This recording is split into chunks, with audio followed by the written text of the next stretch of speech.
la suerte de trabajar desde hace casi 4 meses en Alchemist en un nuevo puesto que no tenía precedentes, y es que soy la responsable de las bebidas fermentadas del menú no alcohólico y de realizar todos los temas de los espirituosos y destilados que hacemos en la casa para posterior utilización en el restaurante.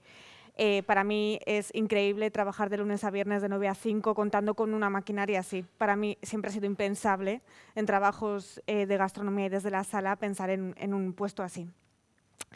Hoy vamos a hablar del diseño de experiencias gastronómicas desde una perspectiva de la sala. Y en primer lugar tenemos que empezar por algo tan básico como es la alimentación y el ser humano. La alimentación es algo que abarca multitud de ciencias, tanto las ciencias humanas como las ciencias biológicas. Es muy relevante, abarca un abanico muy amplio. Antropología y alimentación. La antropología, en este caso, yo cojo la antropología social y cultural para analizar el comportamiento humano alrededor de la gastronomía, ¿sí? Desde la antropología diferenciamos dentro de la alimentación que cubre una necesidad biológica y una necesidad social. Y vamos a explicar un poquito más esto. Necesidad biológica. Tenemos aquí a Claude Flitcher, uno de mis antropólogos favoritos. Recomiendo que se lean el libro de El H. omnívoro. Y habla de que la alimentación, el comer, es la acción más íntima que tiene el ser humano. Y vamos a analizar un poquito más este hecho. La estética personal de cada uno es súper íntima y la elegimos todos nosotros, ¿verdad? Por ejemplo, yo los tatuajes o cómo me quiero maquillar, qué ropa quiero llevar. Eso es algo muy íntimo y muy personal, pero va por fuera. Si pensamos en esto, el único hecho personal e íntimo de cuando ingerimos un alimento es el comer, porque pasa a ser parte de nosotros, pasa a ser parte interna de nuestro cuerpo, ¿sí? Esto es un hecho que ahora mismo quizás es obvio y no nos paramos a pensar en ello. Pero imaginaros antiguamente nuestros antecesores, los primeros humanos, qué valientes y qué fuerte tenía que ser esa actividad de encontrarse con un nuevo alimento y atrever a probarlo. ¿Sí? Es la actividad más íntima que tiene el ser humano. Y luego, aparte, también recojo una frase de Simmel, de otro antropólogo y otro sociólogo, que dice que lo que nosotros comemos, bajo ninguna circunstancia, puede ser comido por otro. Lo que yo veo, ustedes lo pueden ver. Lo que yo escucho, ustedes lo pueden escuchar. Pero lo que yo como, lo como yo. ¿Sí? Esta parte biológica es muy importante, además, desde la perspectiva de la antropología, porque si pensamos un poquito, la relación del ser humano con el comer, hasta el 1900, más o menos, ya con la última hambruna de la patata y salvo en periodos de entreguerras, la relación del ser humano con la gastronomía era de necesidad, de asegurar el acceso al alimento. Bien, después de esta época nos hemos dado cuenta de que nuestra relación con la alimentación ha cambiado y ahora vivimos en un periodo muy diferente. Sobre todo en los países que llamamos desarrollados, nuestra relación con la alimentación es saber gestionar la abundancia y está siendo algo muy complicado. Hemos pasado totalmente al otro extremo, a ese asegurarse el acceso al alimento, a finalmente saber gestionar esa abundancia con todas las enfermedades nutricionales relacionadas y psicológicas relacionadas con este hecho. Las bulimias, la obesidad, etc., etc., etc. Y una necesidad social. Y esto lo sabemos muy bien, sobre todo por esta zona. Nosotros socializamos a través de la gastronomía, socializamos a través de los espacios gastronómicos, en ese universo bar-restaurante. Y surge esa cosa tan bonita, tan maravillosa que se llama la comensalidad, que contrarresta ese egoísmo de comer, de lo que yo como solo para mí, y al final lo convierte en un hecho colectivo en el que todos compartimos y socializamos a través del comer, de los sabores, de los aromas, de los alimentos y de los recuerdos que esto nos evocan. Bien, adentrándonos un poco en la profesión de sala, servicio y atención al cliente, quería empezar con la reflexión de que, bueno, tengo que reconocerles que yo antes era cocinera. De hecho, estudié en el Basque Culinary Center los 4 años la especialidad de vanguardia culinaria. Y tengo que admitir que recibí una lección de vida en esta carrera porque yo era un poco injusta con mis compañeros de sala y sentía que como cocinera no me representaban.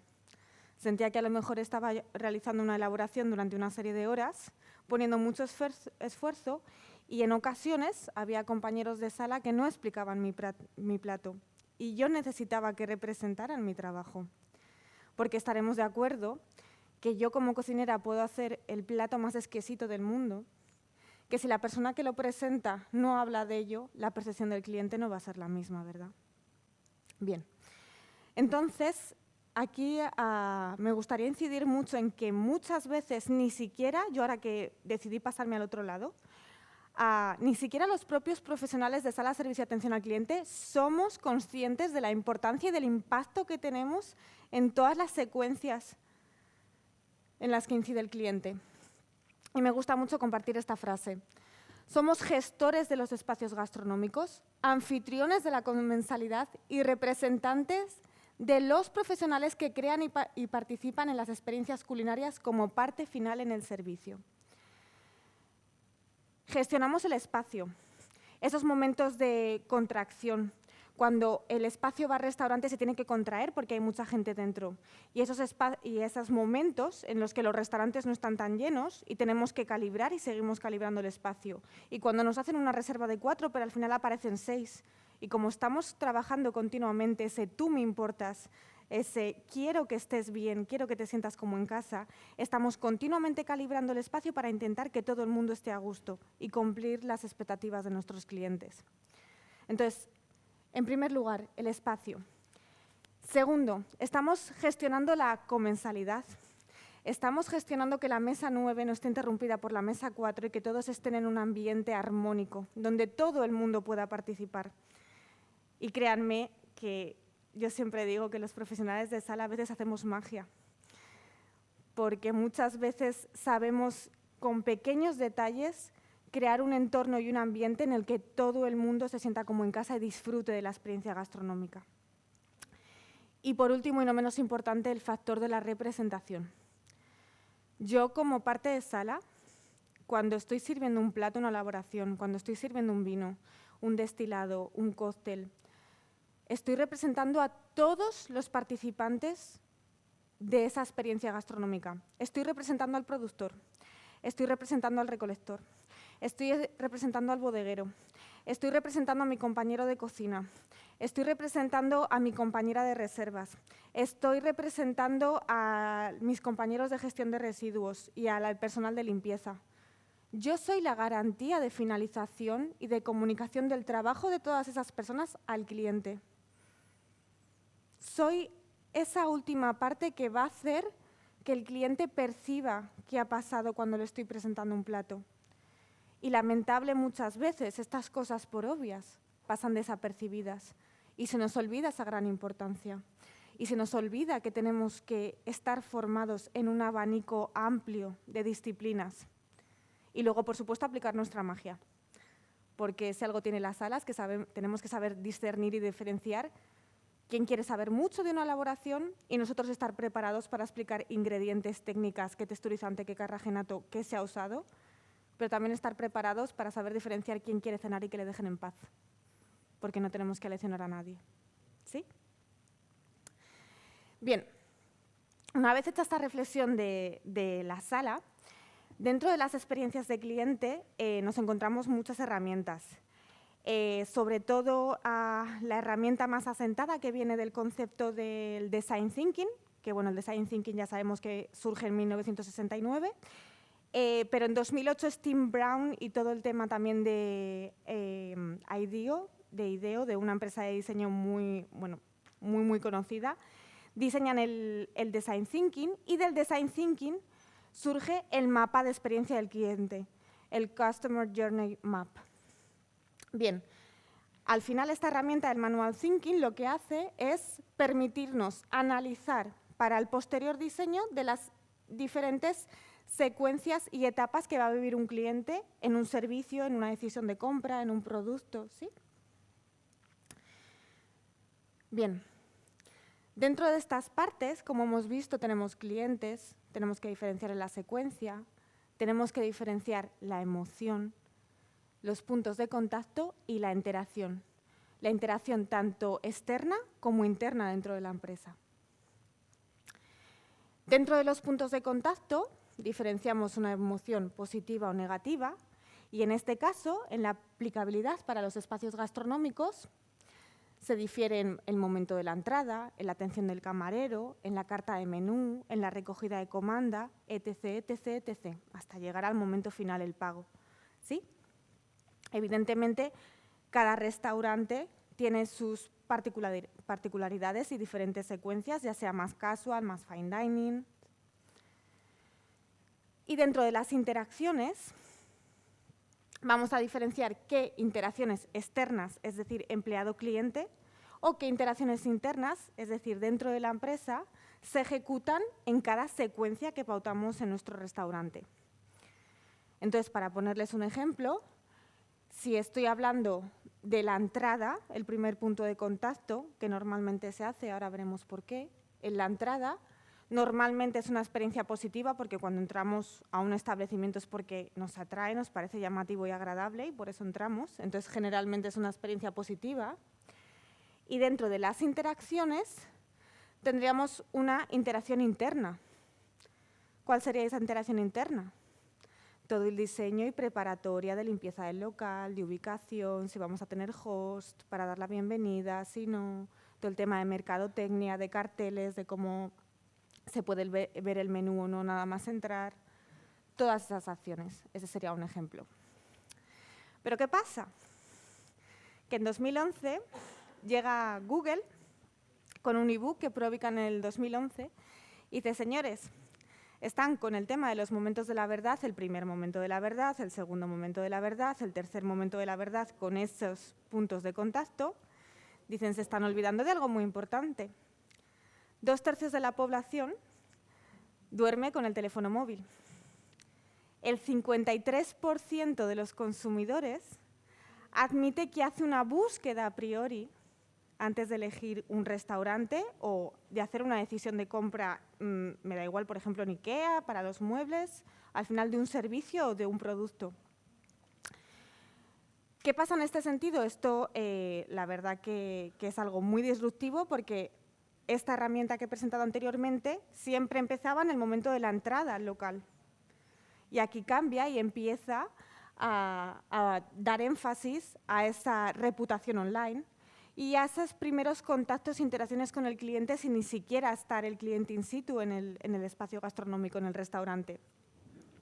Por eso, además, aquí me gusta mucho este dibujo porque el personal de sala, cuando está en ese diseño calibrando todos los parámetros que controlamos dentro de un servicio, las emociones, las diferentes etapas, los diferentes platos, las diferentes secuencias, aparte tenemos que estar pensando en qué estímulos a priori ha recibido el cliente para que le hayan hecho estar ahí, porque eso va a tener mucho que ver con las expectativas que nuestro cliente va a tener, ¿sí? Y nos va a dar mucha información.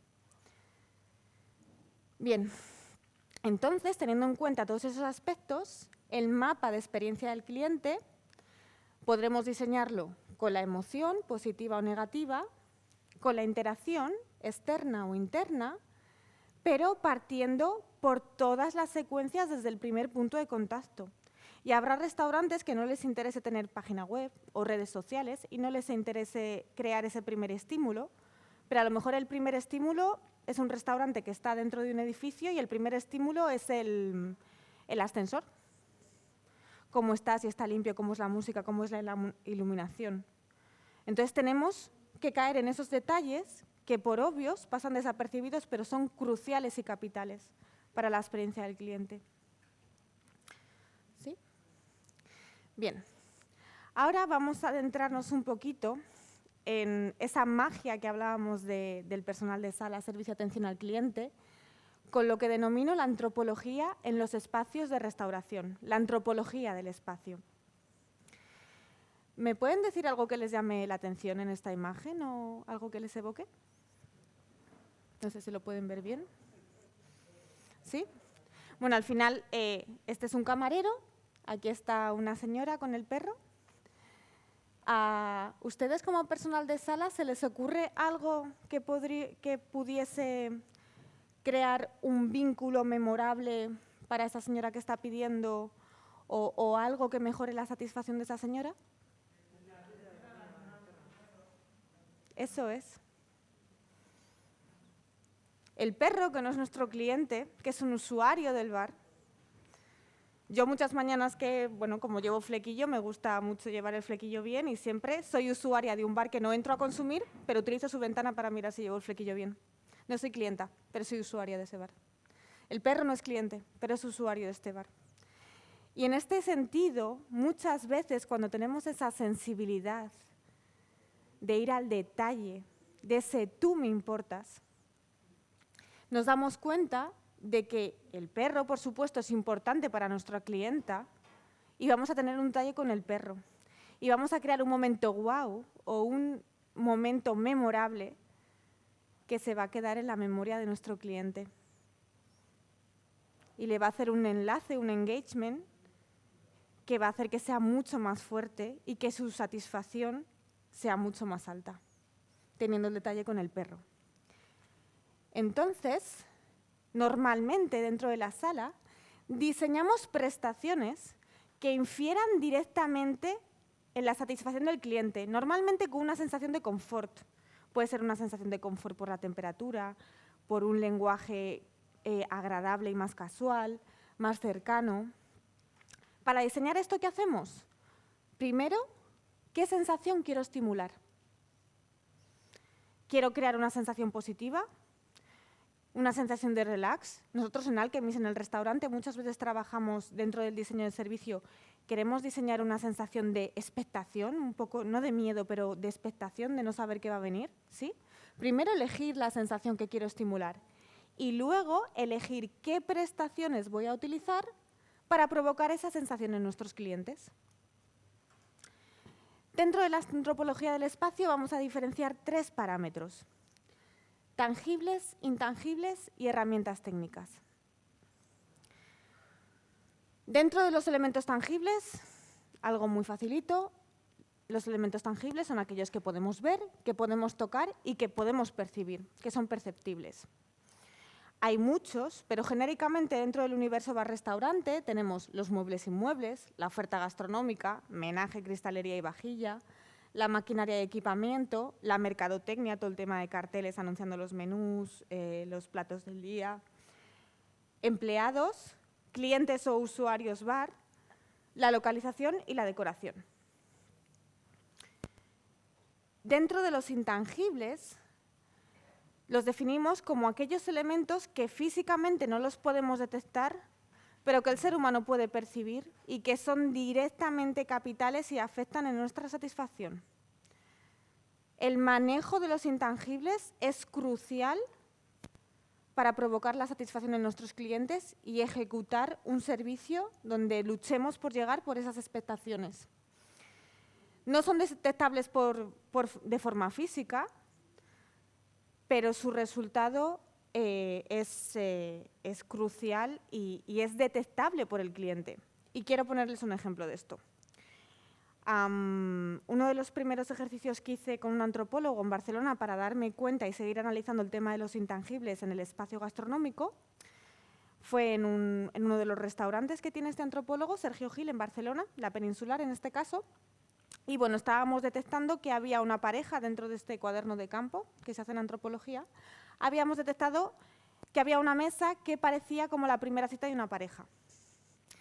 Y el restaurante de esta persona es un restaurante que en temas de tecnología domótica tiene lo justo y necesario para hacerlo muy bien. Allí nos dimos cuenta de que había como una barrera entre los dos que no les hacía interaccionar de manera natural. Estaban siempre como mirando alrededor y no se les veía en un estado de confort. Se les veía más pendientes de lo que estaba pasando alrededor del restaurante. Y decidimos manejar 2 intangibles, en este caso el intangible de la luz y el intangible de la música.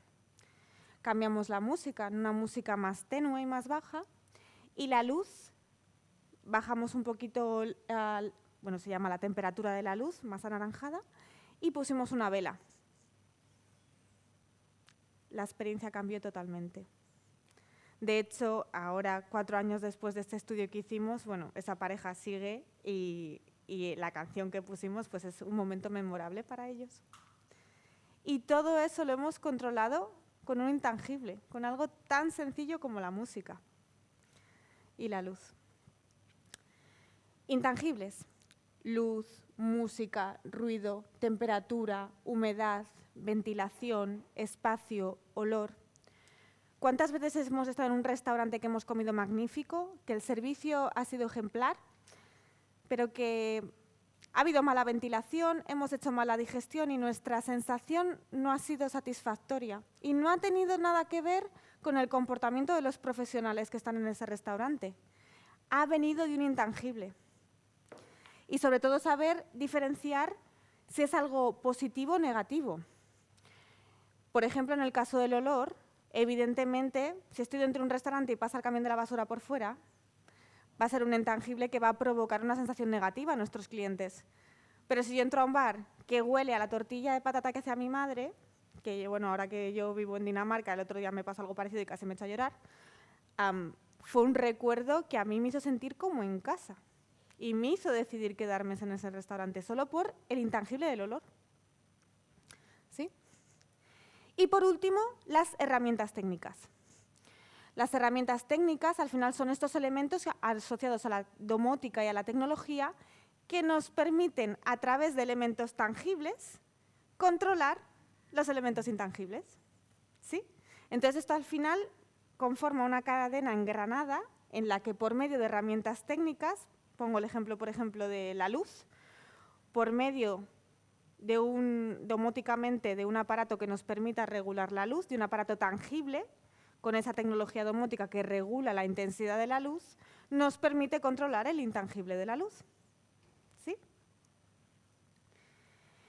Y aquí os pongo el ejemplo de la mezcla entre el Customer Journey Map, el mapa del cliente, y el tema de la antropología del espacio unidos. Esto es lo que hacemos en Alchemist.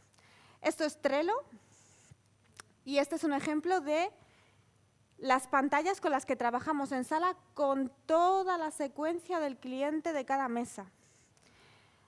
Lo voy a ampliar un poquito, pero aquí ven, bueno, vegetarian, este que tiene una alergia al marisco, alergia a lácteos, no egg white, no quieren claras de huevo, bueno, diferentes particulares de cada mesa y toda la simbología que tenemos. Por ejemplo, si veis por aquí estos 3 símbolos, aquí nada más llegar, la persona que está de host nos va a decir si hablan en inglés o en danés. Después, si han venido con coche o no, porque nosotros pagamos el parking de esos coches. Después nos va a decir si están viviendo la primera experiencia que se encuentran en el dark room, que es una sala que está a oscuras, que tocan un violín, etc. Después nos van a informar del maridaje, y aquí tenemos un lenguaje específico en el que nos dicen qué maridaje han escogido, si el maridaje de vinos 1, 2, 3, el menú no alcohólico, uno mixto, si está bebiendo cócteles específicos, si quiere agua con gas, sin gas, si puede que cambie y está bebiendo de los 2 tipos de agua. Esta información para nosotros es capital, porque dentro del servicio, al estar en diferentes partes dentro del restaurante, los que están abajo en el lunch, en la primera parte de la experiencia, no pueden subir corriendo a comunicarse con nosotros que estamos en la segunda en el domo, por ejemplo, o los que están en la última parte en el balcony. ¿Sí? Entonces, esta es una herramienta que nos permite tener todo el rato la información del cliente acoplada al diseño previo del servicio que hemos hecho, de la experiencia de cliente, y permitiéndonos controlar qué intangibles tenemos que controlar para que la experiencia del cliente sea como nosotros la hemos querido diseñar. Pues en este caso sabemos que cuando se llegue por aquí tenemos que correr una cortina para que todo esté a oscuras, porque van a coger un ascensor y van a ir a la 3ª planta. Y así, etc., etc., etc. Entonces, bueno, esto es un ejemplo, a lo mejor, evidentemente, que pasa en Alchemist, que tenemos 3 pantallas, diferentes etapas, un restaurante enorme y nos podemos permitir estas herramientas, pero el Trello lo podemos hacer en cualquier lado, lo podemos aplicar en cualquier restaurante y acoplarlo a la experiencia que queremos diseñar, a una más casual, a una menos casual o solamente coger las partes que nos interesen. A lo mejor el Trello para un restaurante solo lo queremos enfocar al uso de las comandas y tener una comunicación en cocina de lo que ha salido, de lo que no ha salido, para qué sirvan las bebidas, para qué sirvan los cócteles, sí, acoplarlo a cada característica o particularidad de nuestro restaurante. ¿Pagas por cada servicio? ¿Perdón? ¿Pagas por cada servicio que tú quieres contratar con Trello? ¿O todo va... No, el Trello es una herramienta gratuita que tú te creas tus templates, por así decir. Sí. Y simplemente al final lo que tienes que tener es pues, iPads o tablets o cualquier herramienta que permita a los diferentes equipos que van a participar en esto poder estar en línea y poder ir comprobando. Porque ha pasado muchas veces que, por ejemplo, esta mesa de repente ha elegido el maridaje de vinos número 3, pero de repente hay un comensal que decide estar toda la noche con cócteles. Y en la última secuencia de abajo del mojito, cuando suben a la primera parte, nuestro compañero corriendo pone comensal vestido rojo va a ir con cócteles, aunque todos al principio ya han pedido el menú de vinos. Entonces es algo que los estándares de la sala intentan ser tan altos que nos permite tener todo atado y una comunicación directa. Esto también tengo que decir que, como os había comentado al principio, yo trabajo de lunes a viernes de 9 a 5, yo no estoy en el servicio. Pero tengo la suerte de que cuando pido estar en servicio, puedo estar en servicio porque creo que es muy importante tener esta visión 360 y dentro de mis intereses personales, dentro de esta antropología del comportamiento humano alrededor de la gastronomía, de cómo las bebidas que yo preparo, cómo inciden en el cliente, cómo las aceptan, si les gustan, si no gustan, qué beben más, qué beben menos. Para mí es capital y crucial a veces estar en el servicio para tener esa visión 360 y entender un poco hacia dónde va el restaurante y hacia dónde tiene que seguir yendo. En este caso, en la parte que me toca a mí, que es en la de las bebidas. Y luego, por último, quería hablar un poquito de sostenibilidad y sala, porque es algo que, bueno, esto es lo que provocó que yo me haya quedado en Copenhague. Yo a Copenhague llegué en septiembre del año pasado, iba para un proyecto muy pequeñito de 3 meses y la semana pasada he cumplido 1 año allí. Y era un proyecto que tengo que admitir que me sentía un poco frustrada porque para mí la sostenibilidad es algo obvio. Es algo obvio que tiene que estar en nuestro comportamiento del día a día. Y en sala creo que ni siquiera nosotros estamos sensibilizados con el impacto que la sala tiene en la sala. Que la sala tiene en la sostenibilidad. Nosotros tenemos un impacto increíble en nuestras acciones diarias en los temas de sostenibilidad, generalmente en un restaurante de forma genérica, pero no somos conscientes. No es normal que haya ejercicios donde la sala participe en crear acciones que reduzcan consumos, que reduzcan food waste, etc., etc., etc. Entonces, decidí un poco realizar este proyecto personal porque en Dinamarca sí que me encontré la oportunidad de estar en diferentes salas. En este caso yo pedí estar primero en el restaurante Amas de Mat Orlando y después en el restaurante en Noma, donde luego posteriormente estuve trabajando, y pedí hacer 1 mes en cada sitio unas prácticas específicas relacionadas con sala y sostenibilidad. Entonces, dentro de la sostenibilidad y la sala, me di cuenta de que todas estas herramientas que hemos visto de los puntos de contacto se pueden utilizar también dentro del diseño interno de los equipos de sala y del diseño de las acciones, protocolos y acciones diarias de nuestras rutinas de trabajo en base a la sostenibilidad. Y aquí dividimos 2 puntos de contacto, internos y externos. Los puntos de contacto internos. Aquí nombro algunos ejemplos de los restaurantes que yo creo que son los más disruptivos y los que son más potentes en estos términos. Silo, de Douglas McMaster, que está en Londres, un claro ejemplo de la sostenibilidad en cuanto a materiales, en cuanto a… Allí no existe la palabra desperdicio. Esa visión de utilizar el ingrediente de forma entera, de que en un pimiento, en la parte del tallo, eso no es un desecho, eso es un subproducto más que va a dar una elaboración deliciosa, que al final es la magia de los restaurantes, crear algo delicioso. Blue Hill, en Nueva York, y Amas de Matorlando en Copenhague. Y yo voy a hablar un poco de la experiencia que tuve en Amas y del análisis que hice de los puntos de contacto en sostenibilidad y sala. Y voy a poner el ejemplo de los puntos de contacto externos con Amas. Lo vamos a dividir en gestión del agua, comunicación, gestión de residuos y subproductos. Gestión del agua. Dos ejemplos muy sencillos que me encontré en este restaurante que tienen un impacto increíble en el cuidado de un recurso natural tan importante como es el agua. En este caso, el tema de los aireadores, que ahorran hasta un 70% de agua del consumo normal. Y luego algo que viene de una acción directa desde la sala y de un cuidado que solo hacen los camareros. Les explico. Si nosotros ponemos unos contenedores en la zona de lavado, en la plons, donde dejamos los platos, desbarasamos, etc., normalmente cuando cogemos la vajilla, siempre las mesas piden agua y luego piden vino, refrescos, diferentes tipos de bebidas. Si la acción desde un camarero de todas las jarras de agua que sobran de una mesa o los vasos, de tirarlo en este contenedor y luego lo que son los vinos, refrescos y otras bebidas en la pila o en otro contenedor, pero separando el agua, pongamos que vamos a guardar al día en un restaurante de un aforo de unas 30 a 35 personas, que logramos salvar 15 litros de agua. Y que esos 15 litros de agua, nuestros compañeros de cocina lo van a usar para limpiar el suelo, que tienen que limpiar diariamente la parte de cocina, enjabonarlo y aclararlo. Esa acción que hacemos en un día, en un momento determinado, anualmente, tiene un impacto muy grande. No solo en dinero, monetariamente, sino en lo que es salvaguardar un recurso tan importante como es el agua. Y es una acción que viene directamente de la sensibilidad de un camarero. Y es una acción que la única diferencia es un movimiento. ¿Sí? Comunicación.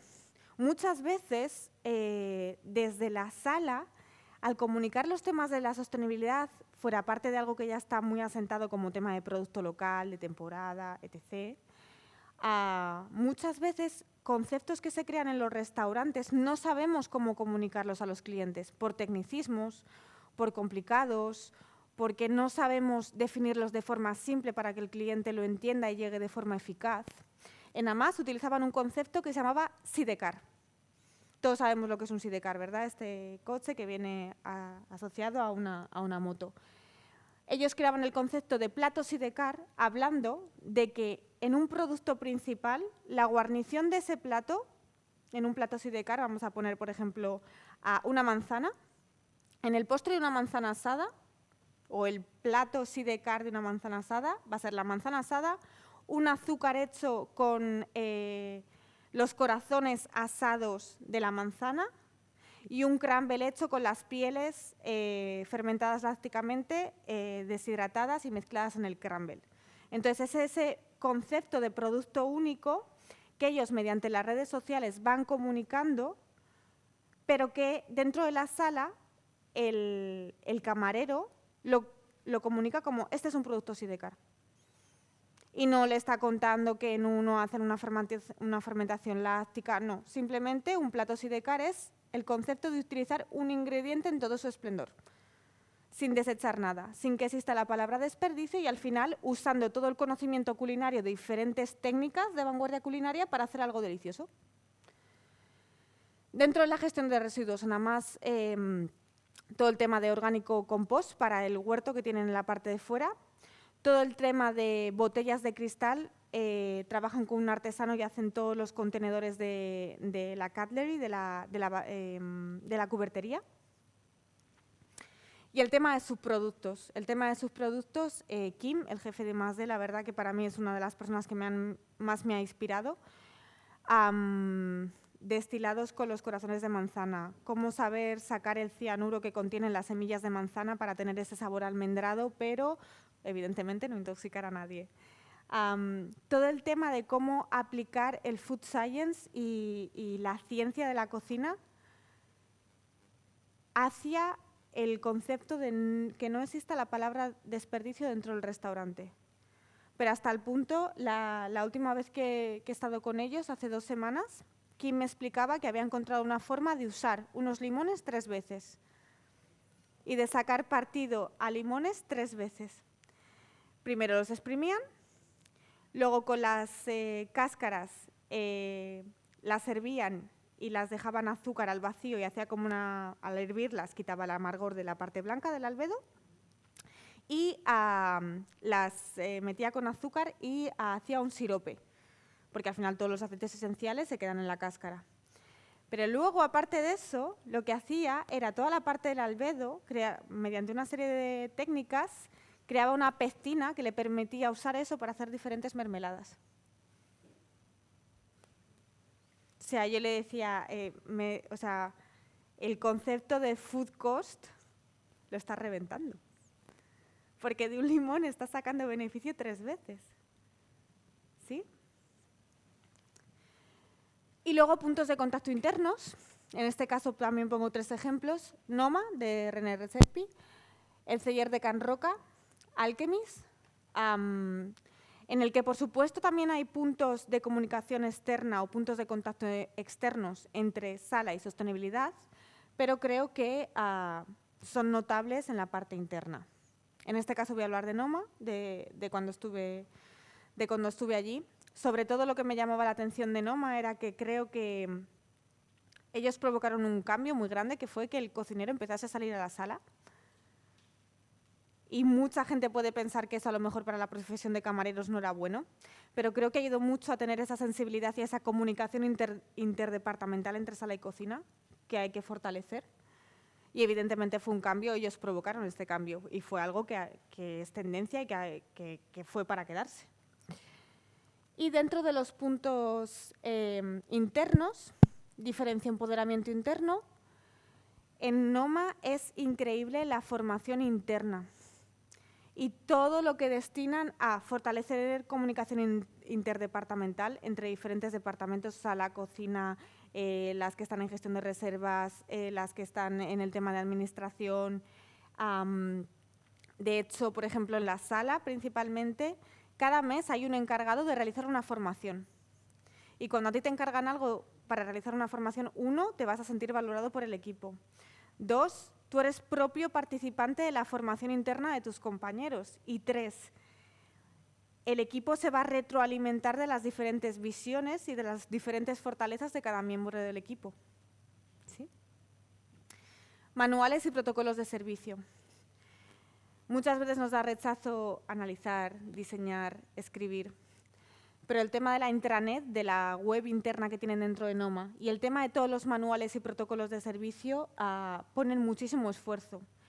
Y los manuales y protocolos de servicio no solo van en la secuencia de servicio de qué cuchara va en el plato número 5 o qué vaso se pone en el plato número 6. Va de cómo conectar con los clientes y de cómo adaptar tu comportamiento a cada tipo de cliente y también a cada tipo de compañero. Hay manuales hasta para recibir a alguien que venga de prácticas. Y eso la verdad que me sorprendió mucho y es muy importante. Y ojalá deje de ser algo que nos sorprenda y pase a ser algo normal y habitual. El equilibrio vida laboral y personal. Algo que por suerte está cambiando, pero que sigue haciendo mucha falta que siga cambiando y que dedicarse a cualquier puesto dentro de la hostelería sea algo como cualquier otro trabajo, ni mejor ni peor, algo igual que cualquier otro trabajo. Y en este caso, facilidades de guardería. Allí se trabajan 4 días a la semana, porque normalmente tienes 2 días de descanso, cierran 2 días a la semana el restaurante, pero dentro de realizar el schedule, los horarios internos, siempre se configura para que cada persona, cada miembro del equipo tenga un día extra más. En Noma está la figura de Bente. Bente es una señora que es terapeuta y psicóloga y se reúne una vez a la semana con todos los miembros del equipo. Se va rotando los lunes con la partida 1 de cocina, los martes con la 2, los miércoles con los de sala, pero se sienta entre media hora mínimo y 1 hora con cada persona a decirle qué tal estás. Y es una acción interna de ese ejercicio que decimos tan bonito que es el de la sala, que es ese tú me importas continuo, dentro de la empresa, de forma interna. ¿Cómo estás? ¿Cómo te sientes? ¿En qué te puedo ayudar? Y por último, y no menos importante, el tema del I+D, de forma interna. Fijaros, por ejemplo, el impacto que ha tenido el tema del I+D durante la pandemia. Como muchos sabéis, Noma de forma interna estuvo realizando muchos ejercicios con Koji en el I+D. Dentro de esos ejercicios salió el tempe de quinoa, que se ha convertido en la hamburguesa vegetariana, que provocó que se hiciera este pop-up de hamburguesas en Noma y que provocó esa sensación fantástica que me comentaban mis excompañeros de Noma, que decían que qué bonito fue un restaurante estrella Michelin de fine dining, abrirlo a la ciudad, dar acceso a gente normal que normalmente no quería gastarse tanto dinero o que no podía, dar acceso a ese espacio tan bonito, a esos jardines tan bonitos, a esa vajilla, a ese furnishing que tienen en Noma, a ir a comer algo tan normal como una hamburguesa, pero presentándola con los estándares de Noma, de forma perfecta, con un servicio exquisito, pero al final dar algo común. Eso en primer lugar.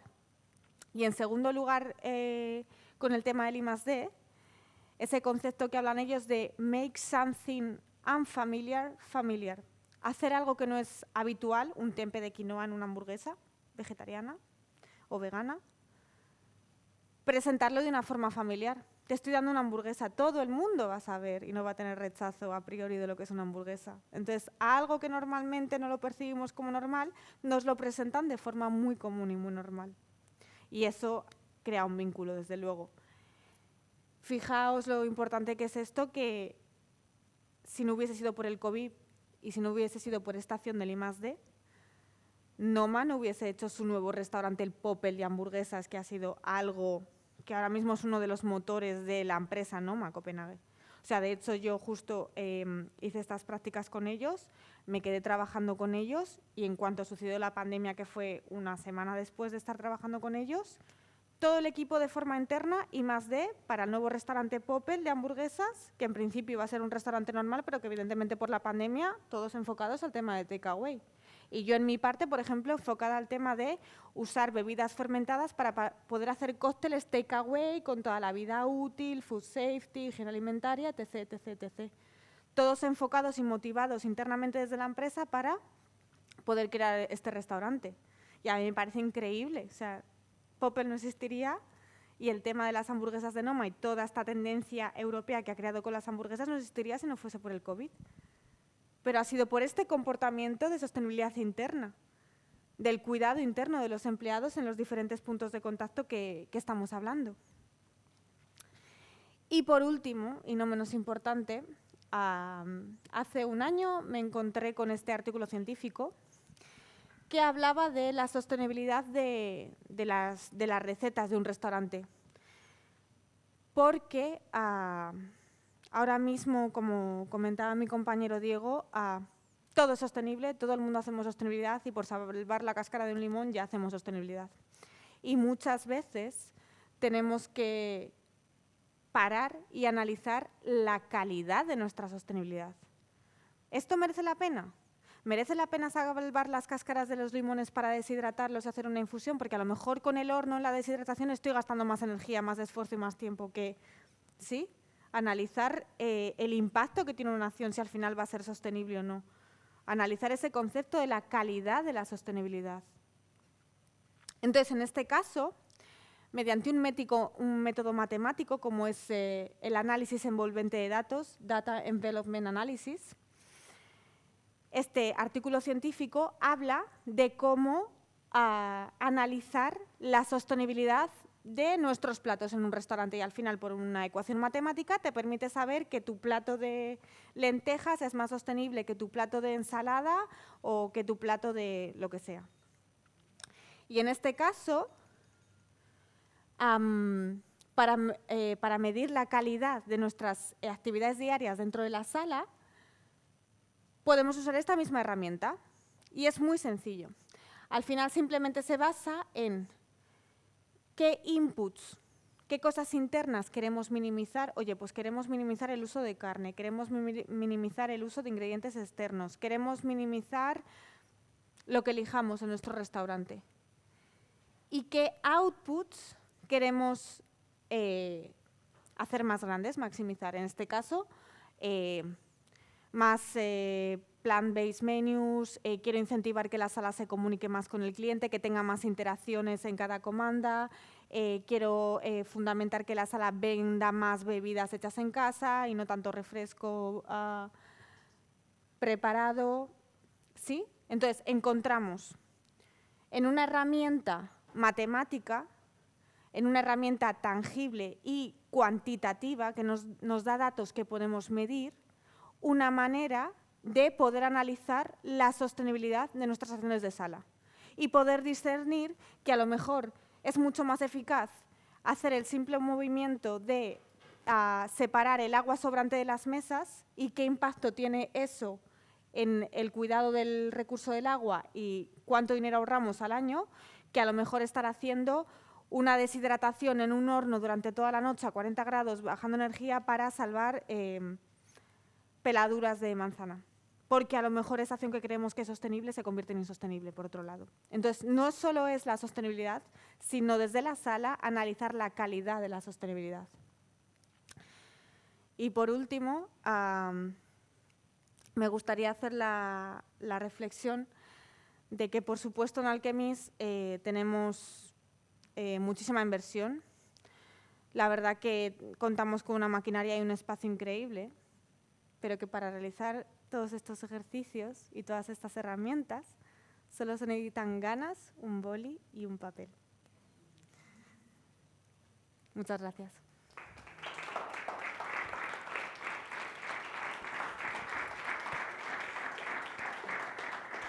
Increíble presentación, Esther, enhorabuena. Nos tienes a toda la sala alucinando de lo que se puede hacer.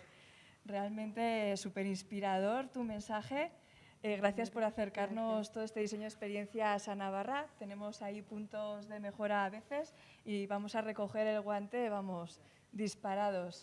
Sí, sí. Pautas además muchas veces muy sencillas. Lo de las jarras de agua, he alucinado. O sea, ¿cuánta gente realmente, que lo ves obvio ahora, pero porque nos lo has dicho, realmente no? Lamentablemente son cosas que por obvias pasan desapercibidas, pero son cosas que cuando dedicas un pequeño espacio de tiempo a analizarlas, bueno, a mí se me ponen los pelos de punta de decir, Dios mío, la sala tiene una importancia en cuanto a la sostenibilidad que nosotros ni siquiera somos conscientes muchas veces del papelón que tenemos dentro de ello. Realmente ha quedado clarísimo la necesidad de conectar cocina y sala, estar alineados, esa armonía. Muchísimas gracias. Mañana te esperamos en un taller, ¿no? Más. Sí, mañana tendremos el taller más de las tendencias internacionales y la aplicabilidad dentro de la vanguardia contemporánea en el tema de bebidas, destilados, un poco lo que hablaba Diego también. Muchas ganas. Muchísimas gracias, Esther. Gracias.